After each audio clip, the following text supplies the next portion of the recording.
Well, hello, and thank you, Claudia. Good morning, everyone. I am quite fortunate today to be your guide as we talk to Dr. Bob Johansen, who's also a good friend of mine. We've known each other for well over 20 years, and I'd like to welcome him today to the campus of Stanford University and thank him for taking the time to talk to us this morning. Thanks, Mark. Great to be with you and exciting to have a conversation about the future. Yeah.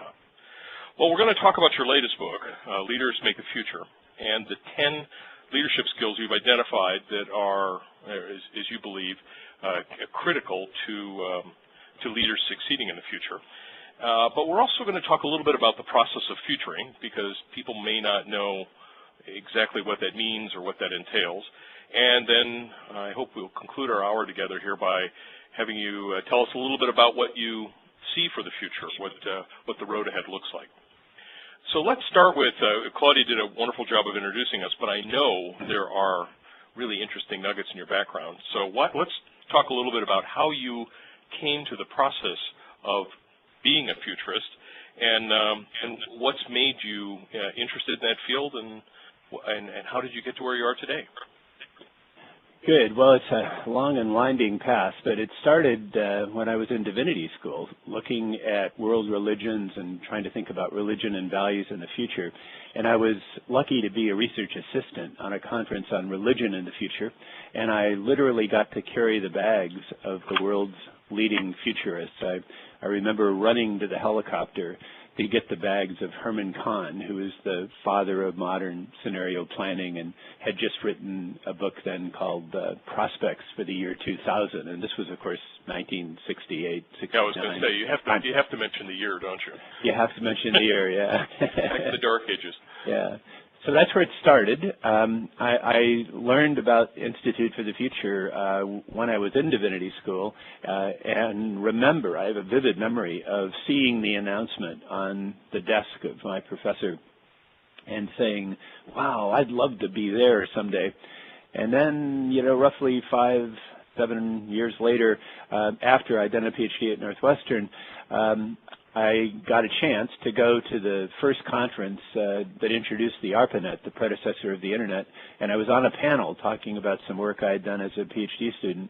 And on the panel was someone from Institute for the Future, and they had the first grant to study what we currently call today social media, although recall this is 1972, social media, to connect the only people who could use the ARPANET in those days, defense contractors and scientists.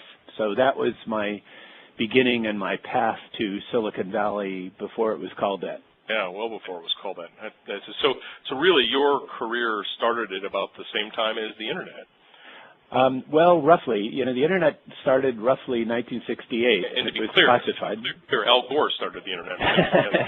Well, just in his defense, the part he started was the public part of it, and he did do a lot to broaden the access to it, because the original ARPANET was focused on only defense contractors and only data communications.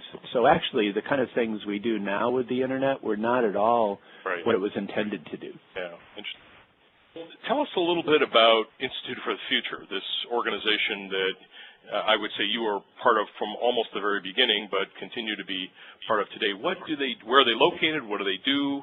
And importantly, how do they do their work? Yeah, so Institute for the Future is an independent nonprofit think tank. It's located almost walking distance from where we are today at Stanford in downtown Palo Alto. We're looking 10 years ahead, and as best I can tell, we're the only futures group that ever outlived its forecast. So we've been doing this for some 40-plus years now. We've usually been right. 60 to 80% of our forecasted futures have actually happened. But what we like to say is we're not predicting the future, we're provoking insight. So for us, forecast isn't so much whether the events you forecast actually happened. It's more, do the events you forecast provoke useful insight and lead to better decisions in the present? And that's where we focus now. So you mentioned the fact that you think you get it about 60% right, and that's as a batting average, I suppose that would be terrific. But as a betting man, you'd think, well, gosh, if someone who studies the future, they would get it right more than that. What's useful about getting something 60% right? Well, first of all, I said 60 to 80% right. Oh, I forgot the 80. Yeah, depending on your definition of happened, which is often not obvious. When the Institute started, there was a focus on event prediction. And if you're doing that kind of forecasting, that actually is more predictive. We don't do that anymore. We focus now on future forces. So for us, a forecast is a plausible, internally consistent, provocative view of what we think will happen. And the purpose of it is to provoke insight and lead to better decisions in the present. So that's really the way we get evaluated by our clients. Not did the forecasted future happen, but did the forecasted future lead to a better decision? See, I thought in a way your job would be easy because all you'd have to do is come in the morning, decide what the lottery numbers are for tomorrow, go buy a ticket and be a millionaire and be done with this thing. But it looks like there's more to it. Well, actually, the value in it might be something beyond that. So, again, just so we understand, could you explain the difference between predicting the future and forecasting the future? And why would companies be interested in either? Well, predicting is saying something will happen. And there are differences in how that word is interpreted, even in the English language, but we actually don't allow the word prediction to be used at the Institute. What we say is nobody can predict the future. If someone tells you they can predict the future, you shouldn't believe them, especially if they're from California. But what you can do is a forecast, this plausible, internally consistent, provocative view of what might happen. And just to use one example from the company where you and I met, Procter & Gamble, right. When we did a forecast, and I remember you in the room when we presented this, we did a forecast in the early days of biotech. So this would have been, roughly 2000, early 2000s. And the forecast was that biotech would have a profound effect on Procter & Gamble. That was the foresight. We were presenting to the CEO and the top 12 people, and the CEO looked around the room and said, wait, none of us have any background in biotech. What do we do? So the insight was the top leaders needed to learn something about biotech. The action was a biotech reverse mentoring program, which P&G then implemented, and all 12 of the leaders of P&G met at least once a month for a year to learn not how to be biotech scientists, but enough about biotech to make good business decisions. And now if you look at P&G products, many of them, particularly in hair care and in detergents, many of them are deeply influenced by biotech. So that's an example of where the foresight led to an insight that led to an action. I see. Well, one of the issues that's on, at least it's topical, it's in the news, has to do with global warming and the impact of global warming. It seems as though some people are making predictions. Maybe our friend Al Gore was making predictions about what cities would flood, what cities wouldn't flood. But how would futuring and the tools you bring to that process help people think about the impact of global warming or the future of our Earth in a warming environment? Yeah, well, that's an interesting topic. We started studying global climate disruption in 1977. So as far as I know, we did the first study on global climate disruption. And obviously, it's taken a long time to get people's attention. I think the value of it in a case like that is to try to get people to think beyond their normal planning horizon. We think 10 years is a sweet spot. It's far enough out that you get beyond people's normal horizons, but it's close enough in to be realistic. With global climate disruption, that's not far enough. Yeah, right. You actually have to think further out. And there's great debates, depending on which models you believe. But over that period of time from 1977 to the present, and again, we're not environmental advocates, we're not advocates of any particular future, we're advocates of the value of thinking long term in the trust that you'll have insight that will lead to better decisions in the present. Well, with regard to that, you have to think long term to see the importance. And now there's pretty much consensus among serious scientists that something really disturbing is happening. The debate is about how long it takes to get really bad, and the problem is how do you link that back to the present? Right. And unfortunately, our policymakers are just not geared toward that kind of decision. Well, if you're working with a 10-year horizon as your tool set, does that mean it really can't be helpful then in thinking about global warming, which has a longer time horizon, certainly a longer time horizon than that? You know, I think it still can be helpful because now, maybe it wouldn't have been as helpful in 1977, but now we're getting that much closer and the argument is that much more obvious. And we're actually behind in terms of getting things started. So the real challenge is how fast can leaders adapt? And unfortunately now our politicians are having great difficulty deciding anything, let alone something as difficult as global climate disruption. Our corporations, I think, are better prepared.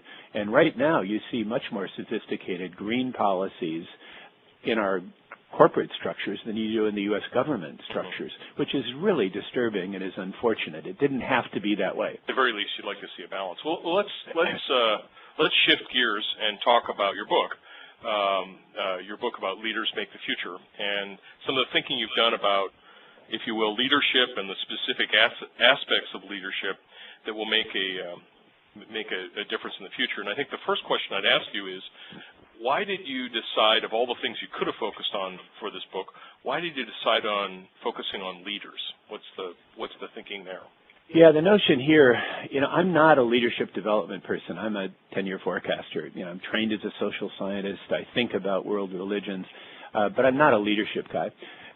What I was challenged by, though, was given the forecast for the next decade, what kinds of leadership skills would it take to thrive? And I was asked this question a lot, and I indeed asked that question of myself a lot. The photograph that you're looking at now is actually from the first edition, which came out a little more than 3 years ago now. And you'll notice the background image is a real internet traffic diagram done by a graduate student at Carnegie Mellon, Chris Harrison. And the notion here is that leadership in the future is going to happen in the context of what we call today the internet, but what's becoming the cloud. And actually cloud-served supercomputing is a more accurate term. Our colleague Mike Liebhold uses that term. So leadership in the future, as we shift from today's internet to tomorrow's cloud, leadership's going to be so important, and there'll be some enduring leadership skills, and I talk about those in the book, but there'll also be new skills. And in the second edition, where we've actually changed the colors on the second edition to a blue color, our client Hallmark, we work with Don Hall and the leaders of Hallmark. The color of the second edition, oceanic blue, is actually the color that Hallmark people, the most trusted emotional brand in America, that Hallmark people think is kind of comforting and engages people in this highly uncertain future. So our challenge really is, what does it take to lead? And it's not meant to replace leadership development. Indeed, the second edition I did with the Center for Creative Leadership and added a new chapter on leadership development programs, Chapter 11, and a new chapter, Chapter 12, about personal leadership skills and how you can develop those. Well, I was going to ask you about your partnership with the Center for Creative Leadership. Are they, if you will, helping you execute the vision of training leaders? Yes. Is that what the partnership looks like? Yes. Yeah. We're 10-year forecasters, and CCL, the president of CCL, John Ryan, read the first edition of the book, and I was actually very nervous because I'm not a leadership development person, and I didn't know what they would think about me moving into their space. And quite to my surprise and pleasure, he welcomed me and invited me in to talk to their board and talk to his leaders, and then we eventually ended up writing the second edition together. And we do the foresight, they do the scaling and the leadership development activities on a global scale in a way that Institute for the Future never could, because we're a think tank and we're intentionally small. Yeah. Now I know your publisher is Barrett Kohler, and they've done a very interesting thing. They've put up a small assessment tool on their website, and I thought the listeners today might appreciate sort of open up another page in your browser and go to bit.ly / and again, this is case specific, capital S, capital C, capital P, capital D, and then lowercase leaders, LEADERS. So bit.ly / SCPD leaders. And you'll see a very brief, but I think revealing instrument that allows you to do a little self-assessment about your own leadership skills as they relate to the 10 facets that Bob has identified here. And I think a more complete version of this exists elsewhere, but this is a great way for people to start. Yes, and we're actually in the process now of doing a group version of this that CCL will manage, that you can do in advance of leadership development programs. But building some form of polling into workshop experiences, I think, brings the discussion in the book to life, because these 10 future leadership skills, I think they're about right. I actually expected, when the book came out a little more than 3 years ago, I expected that by now there'd be an obvious 11th skill or 12th skill that I just missed. But fortunately, there's not. So the second edition adds a lot more detail and adds more tools to do your own self-assessments. But I think these 10 future leadership skills are about right in terms of what we need to thrive in this next decade. Well, I know one of the frames you use to build your model of what will make leaders successful in the future is a concept called VUCA. And I wanted you to talk a little bit about what VUCA means, where the term came from, and then how you think about it in the context of leadership. Yeah, the term VUCA is an acronym that stands for volatile, uncertain, complex, and ambiguous. And as best I can tell, it was coined at the Army War College, the graduate school for future generals in Carlisle, Pennsylvania. I am not a military guy, but I happened to be there the week before 9/11, and I was part of a group of business leaders, and I gave them some feedback that perhaps they should work with business leaders, not just briefing us, but also engaging with us and figuring out what they could learn from us and we could learn from them. Well, the week after 9/11, the Army War College, which I had learned when I was there, is often viewed as the slowest moving, the least innovative, and the most hierarchical of all the military graduate schools. The Army War College started referring to itself the week after 9/11 as VUCA University. And I thought, wow, that's interesting. So I volunteered, and I've now been back 15 times or so since 9/11, maybe a little more, working with different business schools and working with different businesses to bring top executives there, to immerse them in the VUCA world and talk about leadership and talk about strategy. And we've actually flipped this around now. And in the book, in Leaders Make the Future, we talk about how volatility yields to vision. So in a VUCA world, vision gets rewarded disproportionately. Uncertainty yields to understanding. It's usually market understanding, but it could be other understanding. Complexity yields to clarity. And here, the ugly truth of the VUCA world is clarity gets rewarded even if it's wrong. Even if it's wrong. Even if it's wrong, because people are so confused. So they go for things that are way too simplistic. So the challenge for leaders is how to be simple, but not simplistic. Well, take that concept. How does complexity yield to clarity or lead to clarity? I mean, what's that process like? It yields in the sense, it doesn't necessarily lead, it yields to clarity. So in other words, clarity's always been important for leaders, but it's never been so hard as in the VUCA world, because there isn't clarity in many of the areas where leaders have to work. You know, what we used to call the 80-20 rule, remember that? Yep. Now it's more like 60-40 maybe. Right, yeah. Or maybe worse, where you have to engage with the uncertainty, but you still have to decide. And that's the balance. And that you have to deal with the complexity, but the goal is clarity. That's right. And so what the VUCA world has taught us, and what extreme warfare situations have taught us, is what wins in the VUCA world is great clarity where you're going, but great flexibility how you get there. So in the Army, this is called commander's intent. Right. Now, I don't recommend using that in business or in nonprofit world. I like clarity better, but it basically means leaders have to be very clear where they're going, but they also have to be very flexible how they get there. And, you know, one of the startling things I've learned is, in our military in the U.S. now, we have 22-year-olds controlling nuclear weapons. And I'm completely comfortable with that. Wait, say that again. Because I'm not sure I'm completely comfortable with it. We have 22-year-olds controlling nuclear weapons. Yeah. And I'm comfortable with that because they make such sophisticated use of gaming in particular. And we could come back and talk about this under immersive learning ability, but the only way to learn how to thrive in the VUCA world is to game it. And if you go to the Army's website now, you'll see a state-of-the-art video game. If you join the Army, you play games your entire career. And they so seriously game it, and the games are about developing that clarity in the face of all that uncertainty. And it's the last letter, the switch that I think is so profound, from ambiguity to agility. So basically the best leaders have to be athletic in a way that we've never had to be before. We have to be agile. And the only way to be agile is to practice and to learn in lower risk environments. Well, if we could dig into some of these skills now, I think they provide fascinating insight as to at least what your research and what your thinking is all about. The first one I want to talk about is one that's near and dear to my heart, called the maker instinct. Yes. Now, why is that so important? And as you're thinking about counseling businesses, which you do, I mean, businesses make things today. So how is this a very revolutionary idea?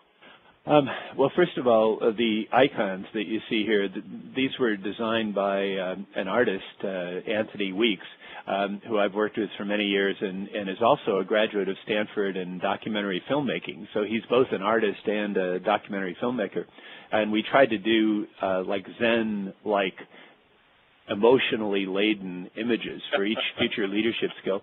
But the maker instinct is not new. We've always had it. It's that inner urge to create, that inner urge to grow things. What's new is we now have not just solo makers, but communities of makers. And we have the ability to amplify the maker instinct. And not only that, the maker instinct isn't just to build stuff. It's to give meaning to people. Because if you feel like you're involved in the making, if you feel like things are personalized to you, much more attached to it. You get much more attachment and much more sense of meaning. So around here, we have hackathons almost every weekend now in Silicon Valley. Makers are everywhere. We've got 3 tech shops in the Bay Area, which are places where you can go just like you join a gymnasium. Well, if you go to tech shop, you get state-of-the-art tools, you pay a monthly fee, and you're part of a community of makers. Chris Anderson talks about the maker instinct. And he just recently left Wired, now taking up the reins of DIY drones, which is a whole other story about how he thinks drones are going to take over. But he tells a very compelling story about how it's the next revolution. Makers will drive the next revolution, because no longer will we mass produce things, we'll more or less make them ourselves. Yeah, I think that's right, although I don't think that's an either or. I think what's going to happen is you're going to see a lot more maker instinct, yes, but it's going to be connected to this kind of global task routing, global matter routing, Internet of Things kind of phenomenon that will play out in the cloud. So there will be both that ability to do mass production, and a lot of that's going to happen in the cloud, and localized maker, personalized, but it's not going to be isolated. That's what's new. It's the communities of makers. The Maker Fair here locally and Make Magazine, Dale Doherty, the founder of that, to me that's kind of the father of the current maker movement is Dale Doherty, and Make Magazine and the Maker Fair are kind of the amplification, and places like Tech Shop are bringing it forward, and then people like Chris Anderson are kind of broadening the message. Yeah. Now, I think related to that is this concept of rapid prototyping, and we practice that here at Stanford. It's an integral part of how we teach design thinking, and I think some of its benefits are obvious. But when you're sitting in front of a CEO, like let's pick Bob McDonald at the Procter & Gamble company, how are you convincing them, that CEO, to be a rapid prototyper? What's the value in it for someone like that? Yeah, well, in a VUCA world, you can't get there by linear planning. You have to prototype your way there. And in the chapter on rapid prototyping, I talk about IDEO and the link to the D School here. And the line that's often used in that context is you want to fail early, you want to fail often, you want to fail cheaply. Right. Yeah. And that's what you have to do in the VUCA world to figure out how to win. So you want low risk ways of innovating very quickly, and that's a different mentality. But I think CEOs are starting to get that now when they realize the future is so much less predictable than we used to think it was, and you have to engage more widely. And the good news is you've got all these resources, not just internally, but externally, that can help you innovate. So it may take the form of making small but quick bets, yes. And finding your way to where you want to go, yes. and do that in an iterative process, yes. by cycling through things. I see that. This is one of my favorite concepts, and I know we've talked about this in the past, this concept of dilemma flipping. And I thought if you could start off by, first of all, explaining what your definition is of a dilemma, what defines a dilemma, and then how you go about the process of turning a dilemma, which most people would consider to be a negative, into a real positive. Yeah. Well, a dilemma is a problem you can't solve, a problem that won't go away, but a problem where you have to win anyway. So the challenge is for a problem solver. And what's an example of a dilemma? A classic example. Well, you want to stay in the P&G world. The example I often use is I ask, is Walmart a competitor? And they say yes, because they have all these private label brands. Well, is Walmart a customer? Yes, they're our largest customer. That's a dilemma. For P&G and for many of the world's largest companies, Walmart is a dilemma because it's not either a customer or a competitor. It's both. Yeah. And yet you have to figure out how to win anyway. So that's an example of a problem you can't solve, but you've got to be able to win, engage with it, and win. So I like to think of this as it's an Aikido move, the martial art Aikido. The martial art Aikido takes attacks. It's never offensive, but it takes attacks and brings in the energy of the attack and then channels that energy back. That's the art of leadership in the VUCA world, is how do you take that energy that's all around us and rechannel that energy in a more constructive direction. So back to your example of how you deal with a large customer and a large competitor at the same time, what is the dilemma? What are some dilemma flipping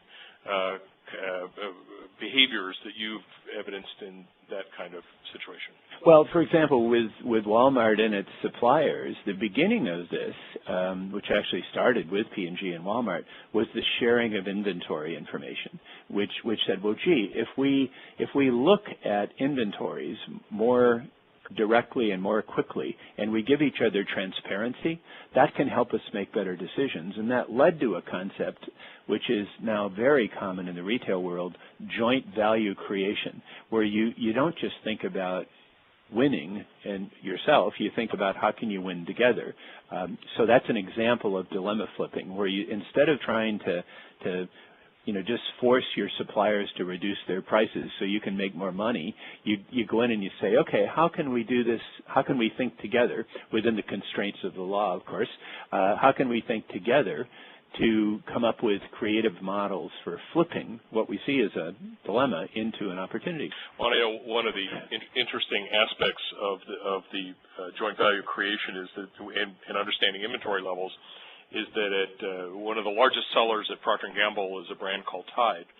And they have gotten to the point where Walmart turns Tide well over 100 times a year, which means they're selling out their inventory 2 to 2.5 times a week as it moves through their store, because it's literally just-in-time delivery.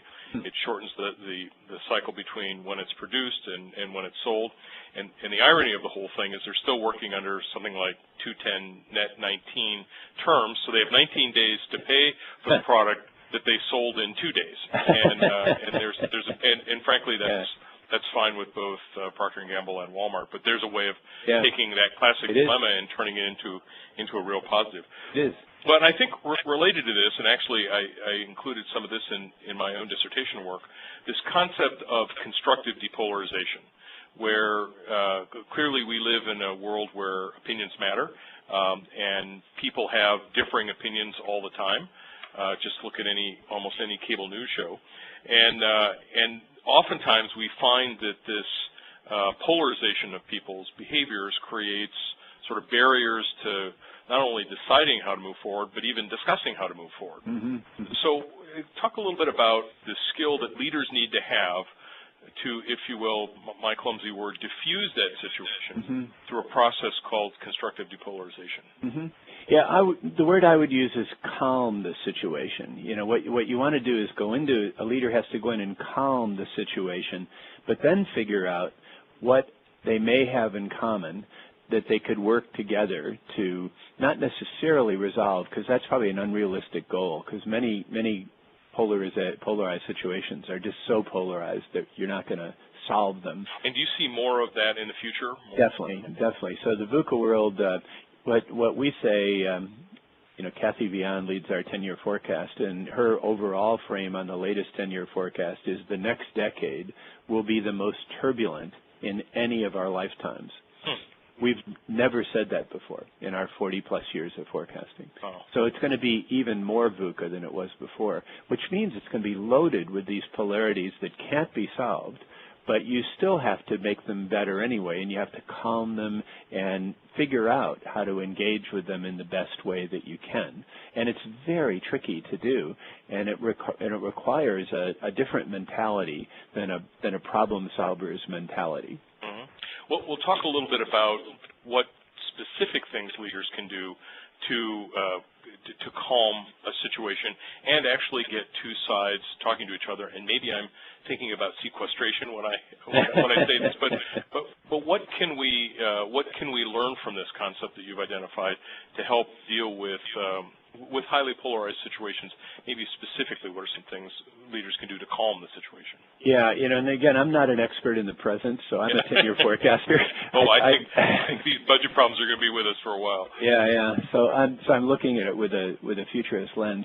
Let me take another P&G example and then apply it. So before the web took off, P&G was accused by evangelical Christian groups of having a logo that was the symbol of the devil, and it actually started to affect sales. So P&G then came back, and the lawyers for P&G said, we will sue anyone who says that our symbol is the symbol of the devil, because that's not true. It turned out by bringing the lawyers in. It seems very polarizing. Yeah, it's very polarized. By bringing the lawyers in, that made the situation worse, and it spread the rumor even faster. So then a very clever head of communications, Charlotte Otto, went to the conservative Christian employees at P&G, who were twice-born Christians, like the people who had started the rumor, and they said, what do we do? And they decided, well, let's go to the place where we think the rumor started, which was a conservative seminary in Kentucky. And there's actually a particular dean. I've gone back and interviewed the people. There's a particular dean, and they found the dean. And they went there and they said, we're here from Procter & Gamble, and we're twice-born Christians just like you, and we want to just explain that P&G is actually a very good company that supports us, and this isn't a symbol for the devil, and of course, as we do, that it's not Christian to tell a lie.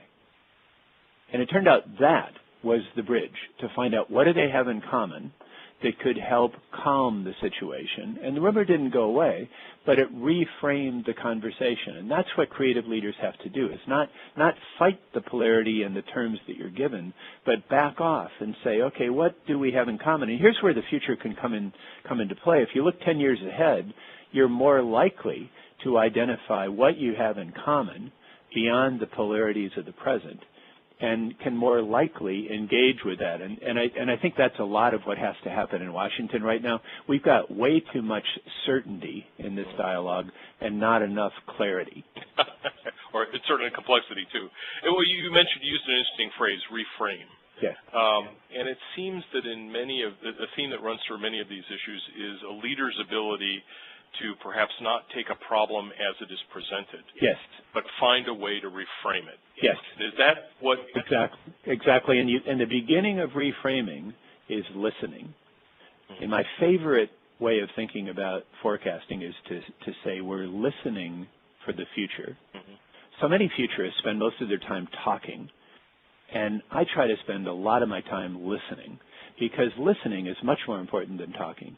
And once you understand and you listen, then you've got opportunities to reframe. And when you do talk, you're more likely to have an impact. And in this kind of polarized world, I'm afraid we're going to see more extremes. So again, I say my background in studying world religions, I talk about this in a religious context as the threshold of righteousness. It's one thing to think you're right about life. It's quite another to think everybody else is wrong. Mm-hmm. And unfortunately, in the VUCA world, you're going to see more religious extremes where you've got groups, and this will be political extremes too, that think not only are they right, but everybody else is wrong. And that's when it gets dangerous. So in the VUCA world, we're going to have more of those situations with people on the wrong side of that righteousness blade, and leaders are going to have to engage with those people anyway and figure out how to have constructive dialogue with them. But the beginning is to listen. I want to change gears a little bit. You mentioned this earlier, this concept of bioempathy. and yeah. how leaders will look increasingly to the systems and models of nature to help solve problems. Yep. Talk a little bit about that. What yeah. can leaders do? Well, the way I would say it is it will look to the principles of nature to help engage with dilemmas, because in biology there's many more dilemmas and not so many problems, actually.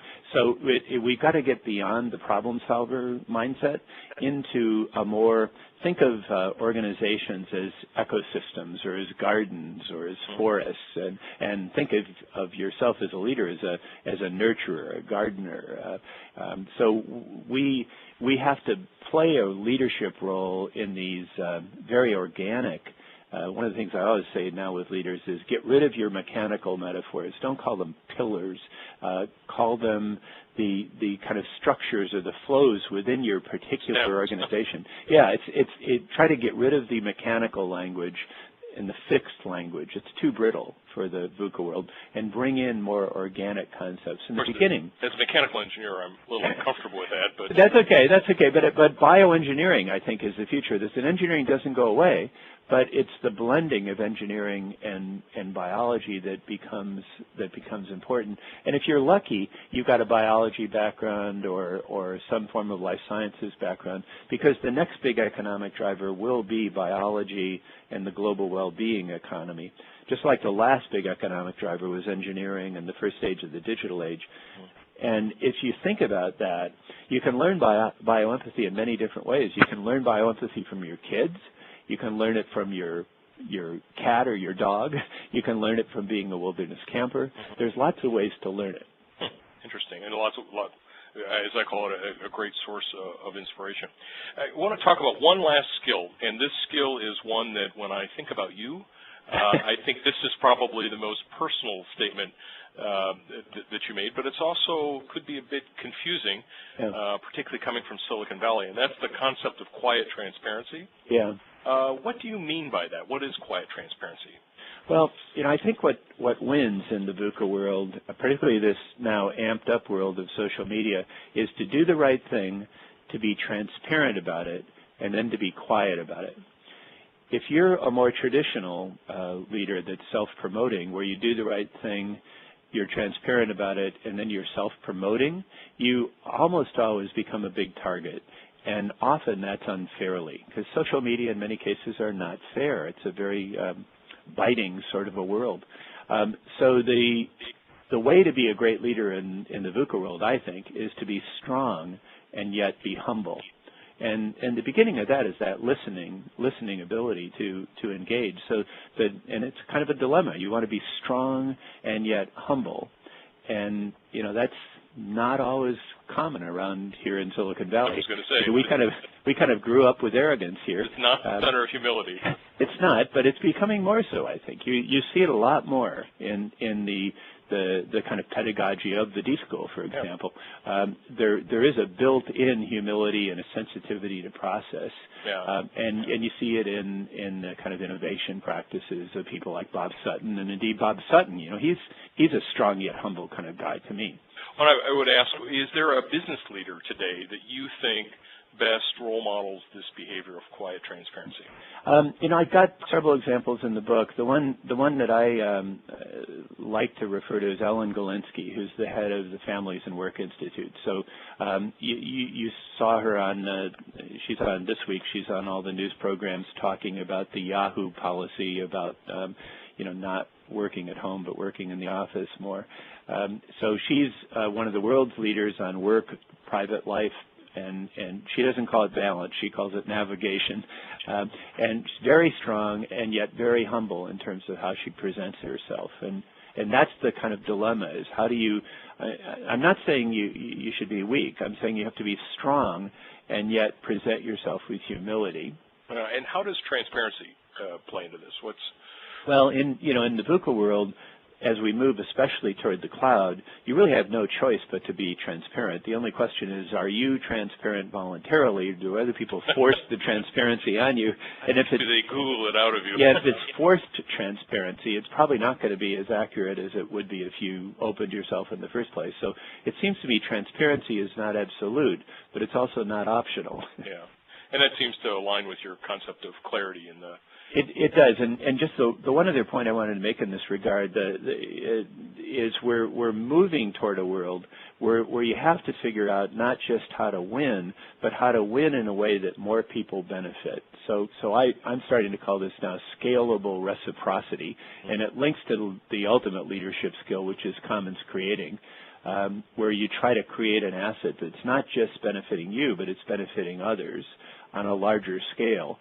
And as we move toward the cloud, we've got more potential not only to create situations where the leader wins, but where many others win too. And that asset is amplified through the cloud. So to me, scalable reciprocity is a really important next step to where we're going. Well, I know in your book, and I'll remind our listeners that if they'd like to take a short self-assessment, if they go to the URL bit.ly/SCPD leaders, you get a chance to do a little self-assessment on your own, which I think can be quite valuable. But you conclude your book by offering some concrete suggestions about specific things that leaders can do. And perhaps first and foremost of those is this concept you just mentioned called commons creating. And what could you describe that in more detail, and what does that mean for a leader to do that? Yeah, commons creating is basically creating a shared asset that benefits more than yourself, that benefits others. And I think given the challenges of the VUCA world, all of us as leaders have to move into that territory. And there's different dimensions of it that I'm considering at the moment, but it seems to me the first one is recognizing what's your right of way, what's your authentic space where you can play. The second is, who are the partners that you need to do something that you want to do but could never do alone? And that shares the risk and shares the benefit. The third is asking yourself, what do you have in surplus that you could give away that could yield even more back in return? So you're basically giving in order to learn how to make money in new ways, but how to deliver value in new ways too. And then finally, you ask, how can I amplify whatever I'm doing on a global scale through the cloud? And that's really the essence of commons creating, is figuring out that ability to identify your own right of way, to partner, to give in a way that you'll learn, and then to scale. So the issue that every leader I talk to today is interested in growth and is interested in scalability. Those are the two hot words that I hear from CEOs. Well, if you're interested in growth and you're interested in scalability, you better be interested in reciprocity, basically giving things away and the trust you'll get back even more in return, because transactions is going to become the low-margin business in the future. Right. And there'll be lots of transactions, and they'll still happen, but that's not where you're going to make money. If you want to go into high margins and you want to have a wider impact, you've got to figure out how to engage and create reciprocity and create assets that benefit more than just you. And who's a leader that is practicing this today as you think about leaders we might all know? You know, I'm researching this right now, and I'm learning a lot more about it. But one example that I think is really intriguing is TED. The whole TED conferences just happened last week in Long Beach, and that TED conferences were started by Richard Wurman, and the vision was to create the world's most expensive, the world's most elite conference, and they were all in Monterey. And Richard was fantastically successful, but he tired of it and eventually sold it to another Chris Anderson, not the one you mentioned earlier. Right. Yeah. And Chris Anderson did something really radical. He opened the content. He started publishing the TED Talks on video, and now all of us have seen him. And he did something even more radical, which is create TEDx meetings, where almost anybody can do a TEDx meeting now. And you know what? The conference is now even more elite and even more expensive than it used to be. This is the last year in Long Beach. It's going to move to Vancouver now. Yeah. So the right-of-way and frankly, even more popular. Even more popular. People see the ideas now than... Yeah. But basically, by opening it and making it a commons, he made it even more elite and created more value. So the right-of-way was ideas worth sharing. The partnering was with speakers who are not paid anything, but they're engaging in this, and they go through, you know, a lot of work to prepare. Exactly. Those 18 minutes are... Those 18 minutes are really rehearsed, and then there's sponsors and there's fans, because there is a celebrity culture around that, and then they're giving away the videos, and they're giving away TEDx meetings. And then now they're asking the larger question is, how can we amp it up even more through the cloud? So it seems to me TED is a good example of a commons creating for a business purpose. It's still it's actually led to something more valuable and even larger at the process. Exactly. Well, that leads to the very last question I have, and that is, what's next? Well, you know, you've been thinking about leaders and how they can prepare themselves for the future. I've got a few prompts, but I want to see unaided. Where are you going with your thinking next? Yeah, well, I'm going head on into this scalable reciprocity space, and I'm doing my next book with a guy named Carl Rahn, who you know, a former head of innovation at Procter & Gamble, who's been working on disruptive innovation models. And we're sort of the Clay Christensen. Yes, he's worked with Clay and with others to kind of look at disruptive innovation, but he's more of a practitioner. So he's an insight to action person. I'm more of a foresight to insight person, and we're working together with several different companies. And AB InBev is the specific one we're working together on.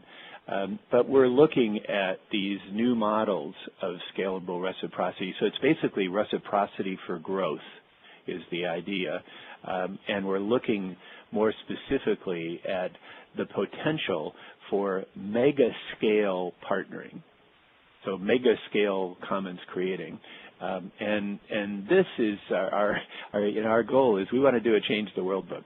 So I think there's a potential here for business leaders to not only to make money but make the world a better place, and there's new models for how that might happen. We're also going to publish this, not surprisingly, through Barrett-Kohler, because you know Barrett-Kohler's kind of motto is changing the world one book at a time. Yeah. And they're the best publisher I've ever worked with. So they're just the right publisher to do this kind of book with. Oh, fun. Well, great. I think now would be a good time if, Claudia, have you collected any questions? Would you? We have one question here. Okay. The question. I understood what a dilemma is. But when we talk about dilemma flipping, what are the strategies to use it as a tool? So the strategy for using dilemma flipping as a tool, the beginning challenge is to identify, is it a problem you can solve or is it a dilemma? In other words, a problem you can't solve, but you got to figure out how to win anyway. And my advice on that one is, if you're in doubt, think of it as a dilemma. Default to dilemma. That's the rule of thumb. Because if it turns out to be a problem, it's easy. All you have to do is solve it then, and you just go on. But if you identify something as a problem and it can't be solved, then you're stuck. You're stuck. And this has happened a lot in Washington lately, where you've got politicians that are stuck in problem solver language, even though they're dealing with dilemmas. Think healthcare. Healthcare is not a problem you can solve. Healthcare is a series of dilemmas that you can make bigger. You're better. You can make bigger. You can make better, but you can't solve them. So don't promise. Just don't promise that. So that's the beginning. Then you have to figure out a way to listen and understand the dilemma as deeply as you can and look for that common ground, that joint value creation opportunity that allows you to flip that dilemma into an opportunity. And the challenge, I think, is figuring out then what are the models for flipping, and usually you have to rapid prototype those in order to or reframe. Or reframing, yes. Another great tool for doing that too, to think about the problem from a different perspective. That's right.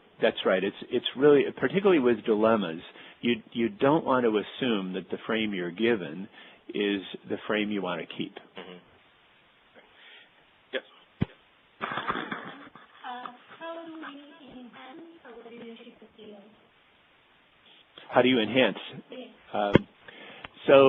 Read chapter 12. Question you've been asked before.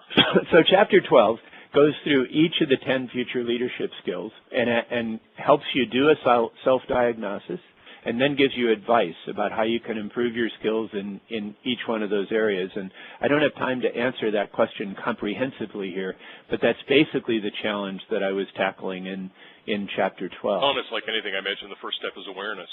I think that is a big first step, is just figuring out that it's not that leadership is completely different as you look toward the future. There's a lot of enduring leadership skills, and I do talk about those in the book. And these 10 future leadership skills, some of them are completely new, but most of them have some roots in the past, like clarity, but it's just they're harder now and they're different now than they've ever been in the past.